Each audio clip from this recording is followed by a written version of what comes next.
Kita masuk tentang hikmatu yatmir Rasul alaihi salatu wassalam. Hikmah keyatiman Rasulullah sallallahu alaihi wasallam.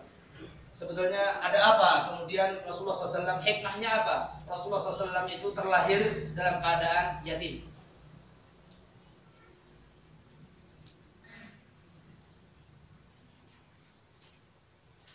Sekali lagi makanya alhamdulillah bagi kita yang masih punya abah, masih punya umi, mari kita tingkatkan kembali ibadah kita kepada Allah Subhanahu wa taala dengan ibadah birrul walidain. Kita manfaatkan waktu yang masih ada, kita kunjungi mereka, kita berikan hadiah mereka, kita berikan perhatian kita kepada mereka dengan yang lebih daripada yang sebelum-sebelumnya ketika kita belum tahu tentang syariah ini. Al-awwal, laqad syaa Allahu azza wa jalla an yansha'a ar-rasul sallallahu alaihi wasallam yatiman. Sesungguhnya Allah Subhanahu wa taala telah menghendaki dan mentakdirkan Rasulullah sallallahu alaihi wasallam tumbuh hidup di muka bumi ini dalam kondisi memang yatim. Ini adalah kehendak Allah Subhanahu wa taala. Ba'idan an tarbiyati abihi wa ummihi wa jaddihi.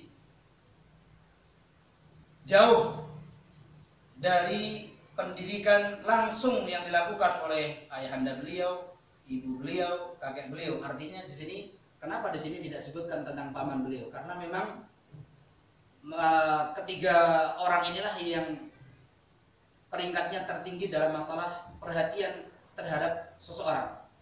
Entah itu ayahanda dan ibunya atau mungkin kakeknya. Kalau sudah lari ke paman mungkin nilai perhatian dan kasih sayangnya sudah berbeda. Tetapi kalau kita bicara tentang ibu dan ayah serta kakek, maka perhatian mereka lebih daripada yang lain. Rasulullah SAW ditakdirkan oleh Allah Subhanahu wa taala lahir dalam keadaan yatim. Jauh dari proses tarbiyah yang dilakukan oleh ibunda beliau, ayahanda beliau, kakek beliau. Masya Allah. Inna walidahu qad tuwfiya wa huwa fi batni ummi. Seperti yang saya sampaikan, di mana ayahanda beliau telah meninggal di saat beliau masih berada di perut ataupun di kandungan ibunda beliau, sebagaimana riwayat yang masyhur. Wa qadha mu'dhamu fatratin, dan akhirnya Rasulullah SAW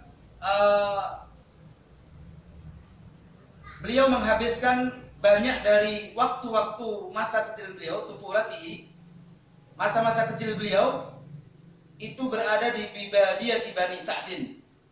Banyak menghabiskan waktu-waktu masa kecil pertama, artinya umur 0 tahun sampai dengan 4 tahun, itu sudah lepas jauh dari ibunda, dari ayahandanya, dari kakek beliau. Dari sejak kecil sudah jauh dari mereka. Ba'idan an usratihi kulliha. Beliau jauh dari sanak kerabat beliau semuanya. Yang enggak ibu, yang enggak abah, yang enggak kakek, jauh beliau. Enggak ada yang ini. Ya mungkin seperti anak kita yang kita kirim ke pesantren misalnya. Alhamdulillah di sana banyak ketemu dengan teman-teman ya, ada yang teman sedaerah dan sebagainya.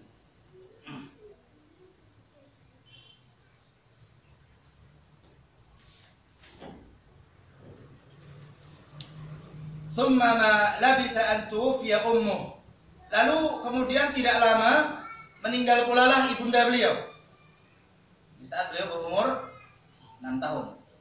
Walam yamkuth ma'ha siwa muddatan yasirah. Dan Rasulullah SAW tidaklah tinggal bersama ibunda beliau kecuali waktu yang sangat sedikit sekali. Hanya 1,5 tahun ataupun mungkin paling lama 2 tahun saja Rasulullah SAW hidup dengan ibunda beliau. Makanya bagi kita juga yang punya anak, mari kita tunaikan amanah kita, mendidik, mengasuh, memberikan hak-hak mereka. Kita berikan kewajiban kita dan kita tunaikan, kita berikan hak-hak mereka. Mereka punya hak untuk mendapatkan pendidikan yang baik, diberikan asuhan yang baik, diberikan nasihat yang baik. Ini adalah hak mereka dan itu adalah kewajiban kita untuk memberikan itu semuanya. Kullu dzalika lahikamun. Semua itu ternyata di balik itu ada hikmah yang terkandung dari kejadian itu. Kenapa Rasulullah SAW lahir dalam kondisi yatim? Beliau jauh dari ibunda beliau, dari abah beliau, dari kakek beliau. Beliau bahkan jauh dari seluruh keluarga beliau, tidak tanggung-tanggung. Beliau jauh dari itu semua 4 tahun lamanya. baru bergabung dengan ibunda beliau pun juga seperti itu, ibundanya beliau juga pun meninggal, baru bergabung dengan kakek beliau pun juga seperti itu. Nah, la'alla min abraziha an la yakuna lil mubtilina sabila ila idkhalir raibah fil qulub. Yang paling jelas begini, agar hal ini tidak menjadikan peluang bagi orang-orang yang nanti di dalam hati-hati mereka tumbuh rasa keraguan-raguan dan juga alasan, ya pantas saja Nabi Muhammad SAW. Coba kalau misalnya semua beliau berada dalam keadaan normalnya seorang anak lahir memiliki ayah sampai dewasa, punya ibu, punya kakek, hidup di tengah-tengah pemimpin Quraisy. Ya wajar saja kalau memang dia sudah dipersiapkan dari sejak kecil menjadi orang besar. Wajar saja. Itulah yang paling jelas di antara hikmah-hikmahnya, supaya tidak datang ataupun tidak menjadikan keraguan-raguan orang. Wajar kalau Muhammad SAW menjadi orang besar, menjadi orang terkenal, orang keturunan beliau, kakek beliau, keluarga beliau adalah orang besar di tengah-tengah bangsa Quraisy. Seperti itu. Maka wajar saja kemudian dia menjadi seorang yang besar. Faqad kana li jaddihi makanah marmuqah fi qaumihi, di mana kakek beliau memang memiliki sebuah kedudukan yang sangat tinggi di tengah-tengah umatnya, di tengah-tengah kaum Quraisy. Falaqad kanat ilaihi rifadah wasiqayah. Bukankah saat itu Abdul Muttalib, seorang kakek ini, atau kakeknya Rasulullah SAW ini, beliau memiliki kedudukan yang sangat tinggi, di mana beliau adalah sebagai pelayan, penanggung jawab distribusi kebutuhan orang-orang yang haji dan melayani mereka untuk kebutuhan minum, makan, dan lain sebagainya. Artinya Abdul Muttalib adalah orang yang besar, orang yang memiliki kedudukan sangat tinggi. Wajar saja karena Muhammad SAW memang sudah dipersiapkan sejak kecil menjadi putra mahkota. Jadi itu. Hikmah yang kedua, wala'alla fi yadmihi uswatun lil aitami fi kulli zamanin wa makanin. Mudah-mudahan di dalam keyatiman Rasulullah SAW, beliau terlahir dalam kondisi yatim, itu menjadi uswah, menjadi teladan bagi semua anak-anak yatim di seluruh muka bumi ini, di setiap zaman dan dimanapun keberadaan mereka. Jadi sebagai teladan, bahwa Rasulullah SAW adalah teladan buat seluruh anak-anak yatim, kapanpun waktunya dan dimanapun keberadaan mereka, bahwa beliau adalah uswah. Liya'rifu annal yatma laysa niqmah, agar mereka menyadari bahwa sesungguhnya keyatiman seseorang itu bukanlah sebuah kesengsaraan, bukan. Wa innahu la yajibu an yaq'uda bi sahibihi an bulughin asmal maratib. Supaya apa? Di antara hikmah yang lainnya, supaya apa? Di antara uswah yang bisa dijadikan hal ini, sesungguhnya Rasulullah SAW itu menjadi orang besar, orang yang sangat dimuliakan, orang yang sangat dihormati, tidak mengandalkan kedudukan sanak kerabat, sanak keluarga, dan juga dia kemudian tinggal mengambil manfaat dengan ketenaran ataupun kebesaran keluarga, tapi didapatkan dengan jerih payah. Rasulullah SAW, beliau hidup harus menghadapi kenyataan sebagai seorang yatim, kehilangan ayahanda beliau, ibunda beliau, kakek beliau, dan beliau mampu untuk menghadapi kehidupan itu dengan penuh semangat. Yang dimuliakan oleh Allah Subhanahu wa taala, ini diantara beberapa hikmah kenapa Rasulullah SAW lahir dalam kondisi yatim. Al-mabhatsur rabi', pembahasan yang keempat, min irhasatin nubuwah inda miladih. Di antara tanda-tanda kenabian sallallahu alaihi wasallam ketika beliau dilahirkan. Dari pembahasan ada yang ini setengah 12 sudah. Saya baca mungkin tinggal 1, 2, 3, 4, 5 sekitar 6 baris lagi. Sebentar ya.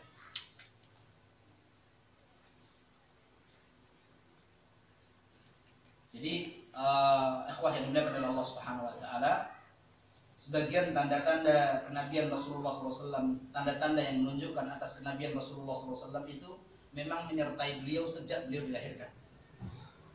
Di antara riwayat yang otentik, wa ma thabata minha bi turuqin sahihah, di antara riwayat yang thabitah, yang otentik, yang kuat, yang jelas sebagai penguat dari hal itu adalah sabda Rasulullah SAW, ana da'watu abi Ibrahim. Aku adalah merupakan doa dari moyangku, dari kakek moyangku Ibrahim. Wa busyra Isa, dan aku adalah kabar gembira yang disampaikan oleh Isa alaihissalam. Ra'at ummi hina hamalat bi ka'anna nuran kharaja minha adha'at lahu busura busra min ardi Syam. Kata Rasulullah SAW, sesungguhnya ibuku, sabda Rasulullah SAW, sabda Rasulullah SAW, kami lanjutkan. Kata Rasulullah SAW, sesungguhnya ibuku saat beliau mengandungku, beliau melihat ada cahaya yang keluar dari jasad ibunda beliau, adha'at lahu qusura busra min ardi Syam, yang kemudian menerangi qusura busra, istana-istana Busra yang ada di Syam, istana Busra yang ada di bumi Syam, di Syria. Wa ma lam yathbut bi turuqin sahihah. Berikut juga ada riwayat yang jalannya tidak sahih, walakinnahu ishtahara. Tapi cerita ini sangat masyhur di kalangan para ahli sejarah. Di antaranya adalah innahu hina wulida saqatat 14 syurfatan min iwani Kisra. Di saat Rasulullah SAW dilahirkan, runtuhlah 14 pilar dari Kaisar Kisra, jadi istana Persia. Wa khamadat an-nar allati kana ya'buduha al-majus. Kemudian api yang biasa disembah oleh para orang-orang Majusi tiba-tiba mati, padam. Wa ghasat buhaira sawah. Wallahu taala alam. Sawah ini di mana, buhairah sawah ini enggak tahu di mana letaknya, tapi danau, buhairah, ini laut kecil, danau maksudnya. Danau sawah ini airnya tiba-tiba surut. Wan hadamatil ma'abid allati kanat haulaha. Lalu begitu surut air danau sawah ini, hancurlah atau robohlah tempat-tempat ibadah yang ada di sekeliling danau tersebut. Wallahu taala alam. Ini diantara tanda-tanda kenabian sallallahu alaihi wasallam yang memang muncul sejak lahirnya Rasulullah SAW. Riwayat yang saya sampaikan di yang bagian kedua memang dengan jalan tidak sahih, jalannya tidak sahih. Tetapi cerita ini sangat masyhur di kalangan para ahli sejarah. Adapun yang sahih adalah sabda Rasulullah SAW ketika beliau mengatakan dengan sabda beliau bahwa beliau adalah berkat ataupun beliau adalah doa dari moyang beliau, dari kakek beliau Ibrahim, kabar gembira yang disampaikan oleh Isa alaihissalam, dan sesungguhnya ketika ibuku mengandungku, keluar dari badannya, keluar dari ibunda Rasulullah SAW sinar yang menerangi istana-istana Busra di Syam. Wallahu taala alam. Mudah-mudahan nanti di bulan yang akan datang, jika Allah Subhanahu wa taala, kita bisa lanjutkan pelajaran sirah nabawiyah, dan mudah-mudahan sekali lagi dengan kita mempelajari sejarah Nabi, mudah-mudahan Allah Subhanahu wa taala jadikan kita adalah orang-orang yang nanti kita bersanding dengan beliau. Ini adalah bentuk kecintaan kita kepada beliau. Jangan sampai kita berikan kecintaan kita kepada orang yang bukan haknya untuk mendapatkan cinta itu dari kita.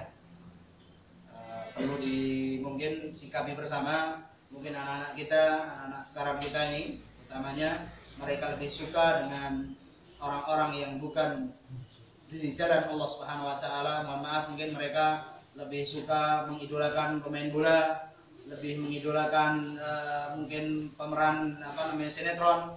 Alhamdulillah, sampai-sampai mungkin kadang-kadang kita juga larut ketika memberikan tas, memberikan baju, memberikan apa, begitu biasanya kita juga ya kasihan lah. dengan seperti itu mudah-mudahan hal ini kita bisa minimalisir atau bisa kita kurangi sedikit demi sedikit, sehingga kecintaan kita yang memang menjadi hak bagi Rasulullah SAW, karena beliau adalah orang yang paling berhak untuk kita cintai, mudah-mudahan senantiasa berada dalam hati-hati kita. Sekian yang bisa kami sampaikan. Bila mana ada pertanyaan dan saya bisa menjawab, maka akan saya jawab. Bila mana pertanyaan itu tidak saya bisa jawab, maka saya katakan wallahu ta'ala a'lam bishawab. Saya akhiri wa akhiru da'wana alhamdulillahirabbil alamin. Wassalamualaikum warahmatullahi wabarakatuh.